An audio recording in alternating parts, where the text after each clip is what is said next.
থেকে কতদূর বলেন তো মক্কাতুল মুকাররমা, এই মক্কায় রেখে যাওয়ার নির্দেশ করলেন। উনি যে মক্কায় রেখে যাচ্ছে, তো সেখানে কোনো মানুষজন না, আল্লাহর অর্ডার হলো তুমি তোমার এই নবজাত শিশু যে দুধ পান করছে, এই শিশুকে আর তোমার বিবিকে মক্কাতে রেখে এসো। মক্কা যখন এলেন, মানে কোনো জনবসতি নাই, মরুভূমি এলাকা, কোনো রকমের কোনো গাছপালা পানি কিচ্ছু নাই। হযরত ইব্রাহিম আলাইহিস সালাম মা হাজরাকে মুখের পিঠ থেকে নামিয়ে দিয়ে আবার কুরআন দিলেন, মৃত্যু মাত্র দাঁড়াচ্ছেন না। মা বেটাকে নামিয়ে দিলেন।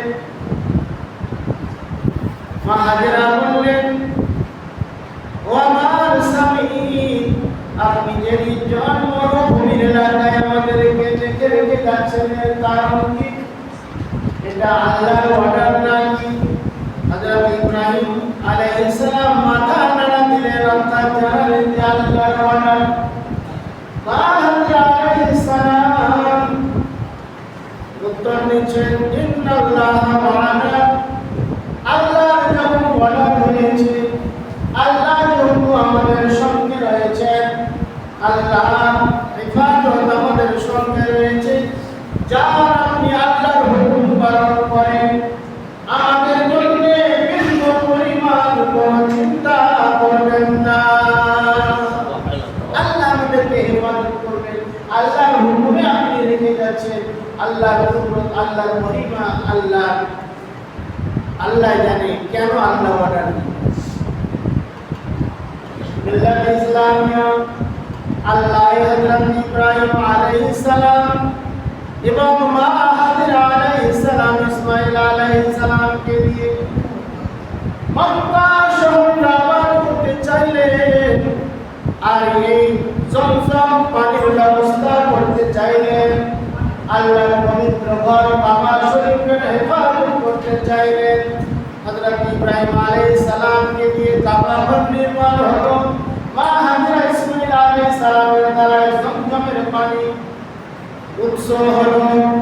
হযরত মা হাজরার কুরবানি, হযরত ইসমাঈলের কুরবানি, হযরত ইব্রাহিমের কুরবানি, একটা পদে পদে কুরবানি দিতে হয়েছে। একবার কুরবানি নয়, বহুবার কুরবানি দিতে হয়েছে। এখন জন্মভূমি এলাকায় ছেড়ে চলে গেলেন, এটা কুরবানি হলো।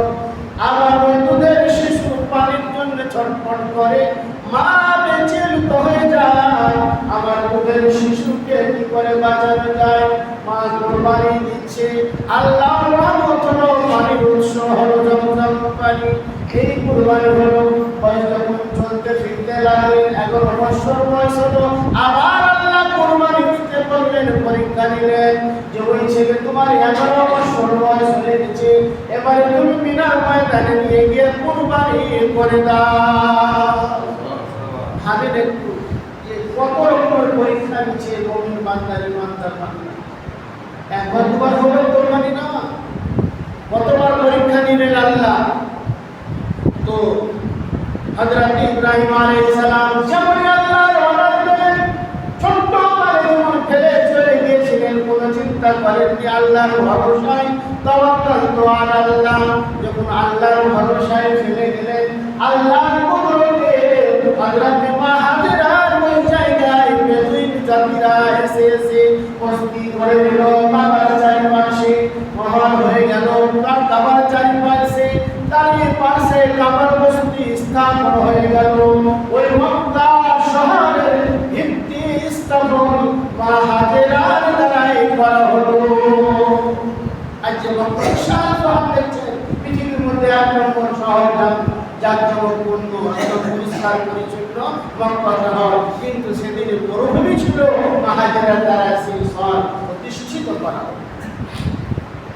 আল্লাহ তাবারক ওয়া তাআলা আবার পরীক্ষা নিলেন, বলেন কুরবানি করো।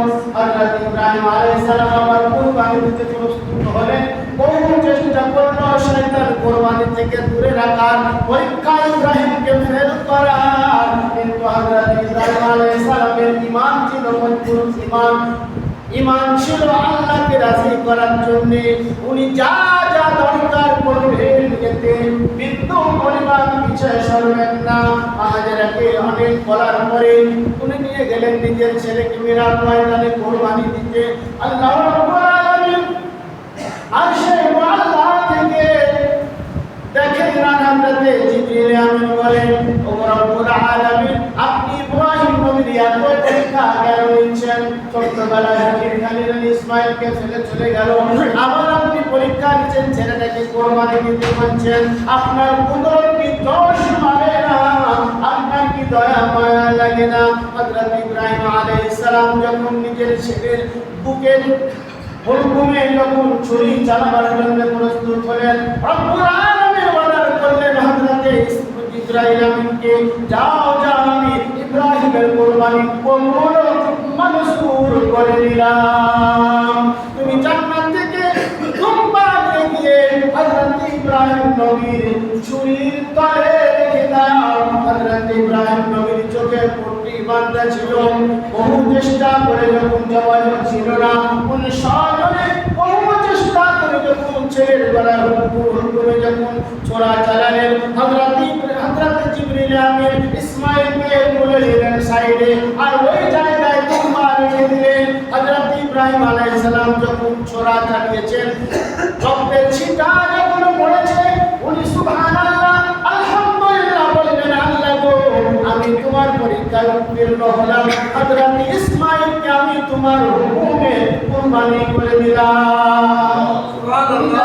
আমি ইসমাঈলকে কুরবানি করেছি, চোখে পট্টি বাঁধা আছে, দেখতে পাচ্ছেন না, কুরবানি ছেলে হলো না দুম্বা হলো। উনি খুব খুশি, যা আমি আল্লাহকে রাজি করার জন্য, আল্লাহর নৈকট্য পাওয়ার জন্য, আল্লাহর ইমতিহানে আমি পরীক্ষার পাস হয়ে যাব, কারণ আমার ছেলেকে আমি কুরবানি নিজের হাতে করে দিলাম। কিন্তু আল্লাহ রাব্বুল আলামিন হযরত ইব্রাহিম আলাইহিস সালাম যখন কুরবানি দিলেন, তো দুম্বা কুরবানি হলো, ইসমাঈলকে সাইডে দাঁড়িয়ে দিল। যখন উনি চোখ খুলছেন, দেখছেন যে আমার ইসমাঈল তো সাইডে দাঁড়িয়ে আছে, যে হালাল যেটা হয়েছে সেটা দুম্বা জান্নাত থেকে আনা দুম্বা। পৃথিবীর মধ্যে তখন কোনো দুম্বার রেওয়াজ ছিল না। হযরত জিবরিল আমিন জান্নাত থেকে দুম্বা কুরবানি হলো। আল্লাহ তাআলাকে বলেন, মাহবুব, আপনি আমার ছেলেকে কুরবানি দিতে বলেছিলেন, তো ছেলের জায়গায় দুম্বা কুরবানি হলো, এতে আপনি খুশি?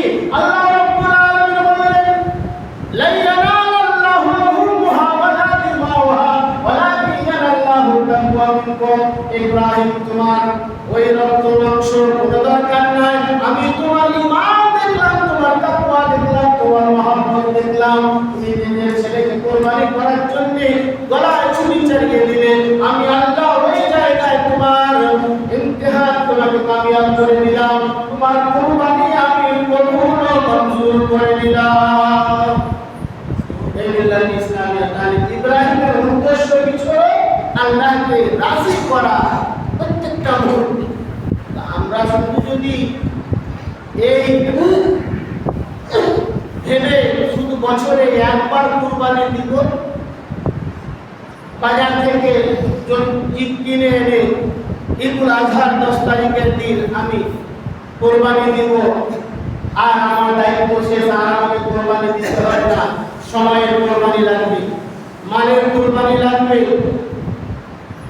আপনি এগুলো দিবেন না। সময়ের কোরবানি দিবেন না, নামাজ পড়বেন না, মালের কোরবানি দিবেন না, যাকাত দিবেন না, তো এই কোরবানি দিয়ে আপনার কোনো লাভ নেই।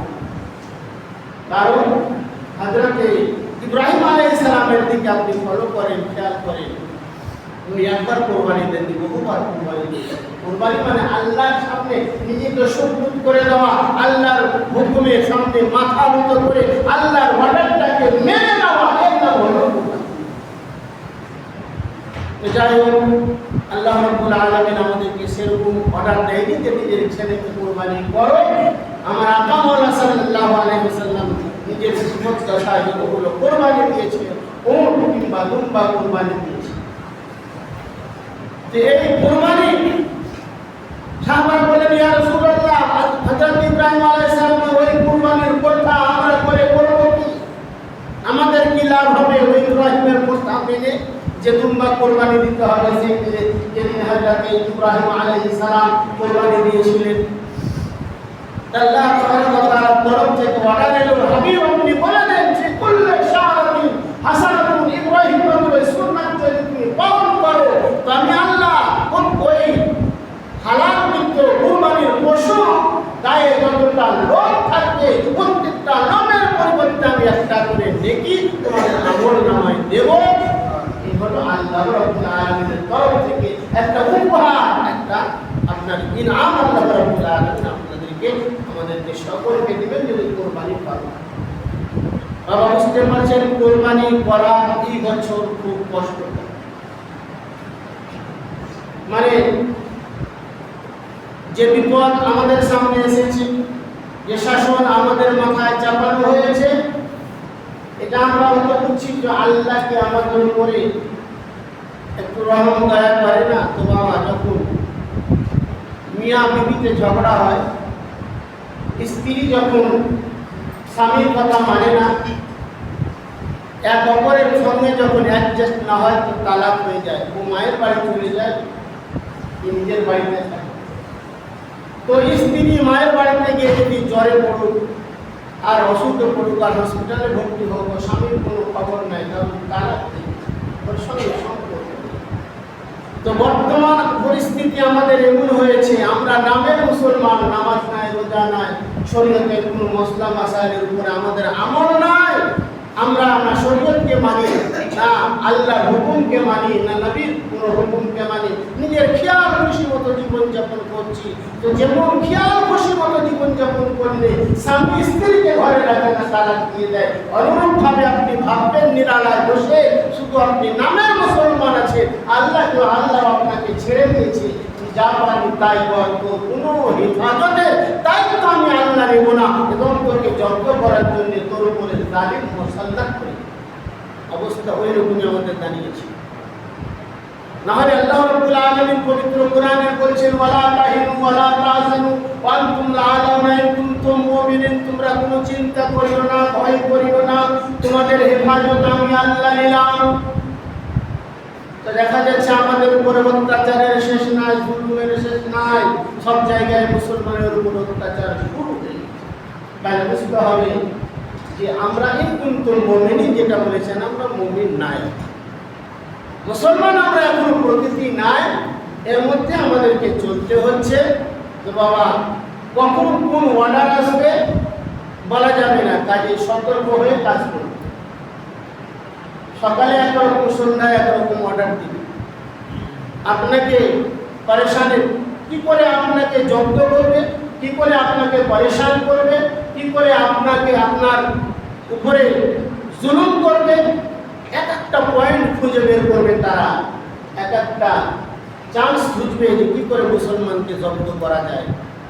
তো আইনের ভরসা করিয়েন না যে এই আইন আছে। আল্লাহ রাব্বুল আলামিন কোরবানি করতে বলেছেন যে আপনাকে যে গাভী কোরবানি করতে হবে, গাই কোরবানি করতে হবে, কোনো জায়গায় লেখা নাই। আর দয়া নবী সাল্লাল্লাহু আলাইহি সাল্লাম কোনোদিন গায়ের কোরবানি করেননি, সেদিকে আরবে প্রথা ছিল না, সেদিকে দুম্বা ছিল। আপনাদের যুগে খাসি আছে, ছাগল আছে, ভেড়া আছে, বিভিন্ন রকমের জীবজন্তু আছে। এবার আপনি যদি বটধর্মী করেন আমি সেটাই করব, তো বিপদ যদি আসে তো কি বাঁচাবে? ওরা যতই বড় ভুল করুক, ওদের কোনো ভুল নাই। আর আপনি যদি সামান্য ভুল করেন, বিরাট আকার ধারণ করে আপনি বিরাট মুসিবতে পড়ে যাবেন। তাই বাবা জীবন সতর্ক সাবধান হয়ে আপনাকে চলতে হবে, কারণ আপনি যদিও মুসলমান নয় কিন্তু লেভেলটা আছে যে আপনি মুসলমান। শরীয়তের পরিভাষায় আপনি মুসলমান নয়, কিন্তু যেহেতু আমাদের পরিভাষায়, গ্রাম্য ভাষায় আমরা সকলে মুসলিম, মুসলমান, টার্গেট মুসলমানের উপরে হবে। যেমনই মুসলমান হন আপনি, নামদারি হন আর কাজের হন, আমল হন আপনি আমল হন, মুসলমান। এই মুসলমান নামের গন্ধটাই তারা সহ্য করতে পারে না, যার জন্য আপনাকে সতর্ক সাবধানে কাজ করবেন। আল্লাহ যেন আমাদের সকলের হিফাজত করেন। আল্লাহুম্মা আমিন। ওয়া মা আলাইনা ইল্লাল বালাগুল মুবিন। আসসালামু আলাইকুম ওয়া রাহমাতুল্লাহি ওয়া বারাকাতুহু। যিনাদের সুন্নাত বাকি আছে আদায়